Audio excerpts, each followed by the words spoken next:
তব কথামৃতং তপ্ত জীবনং কবিভিরিতং কল্পসাপহম শ্রবণমঙ্গল শ্রীমদততং ভুবি গিনন্তি যে ভুরিদা জানা।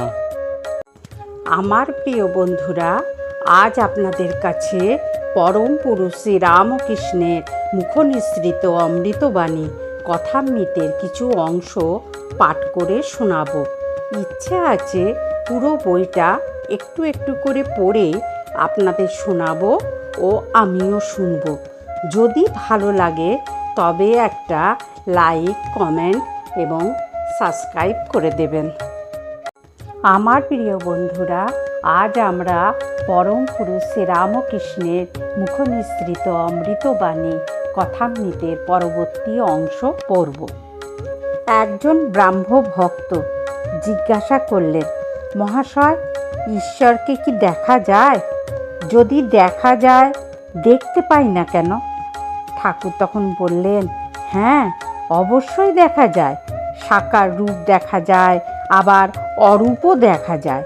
তা তোমায় বোঝাবো কেমন করে?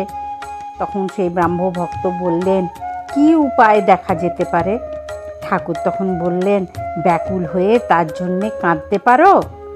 লোকে ছেলের জন্যে, স্ত্রীর জন্যে, টাকার জন্যে এক ঘটি কাঁদে, কিন্তু ঈশ্বরের জন্যে কে কাঁদছে? যতক্ষণ ছেলে চুষি নিয়ে ভুলে থাকে, মা রান্না বান্না বাড়ির কাজ সব করে।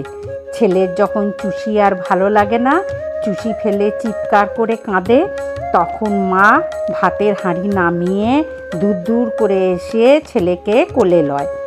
তখন সেই ব্রাহ্ম ভক্ত বললেন, মহাশয়, ঈশ্বরের স্বরূপ নিয়ে এত নানা মত কেন? কেউ বলে সাকার, কেউ বলে নিরাকার, আবার সাকারবাদীদের নিকট নানা রূপের কথা শুনতে পাই। এত গণ্ডগোল কেন? তখন ঠাকুর বললেন, যে ভক্ত যে রূপে দেখে সে সেই রূপ মনে করে। বাস্তবিক কোনো গণ্ডগোল নাই।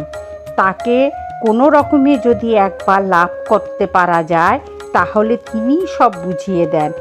সে পাড়াতে গেলে না সব খবর পাবে কেমন করে? একটা গল্প বলি, শোনো। একজন বাহ্যে গিয়েছিল। সে দেখলে যে গাছের উপরে একটা জানোয়ার রয়েছে।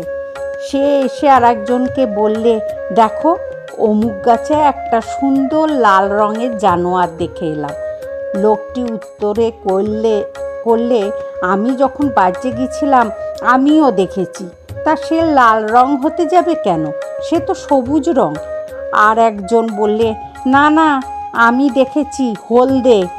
এই রূপে আরও কেউ কেউ বললে, না, জর্দা, বেগুনি, নীল ইত্যাদি। শেষে ঝগড়া।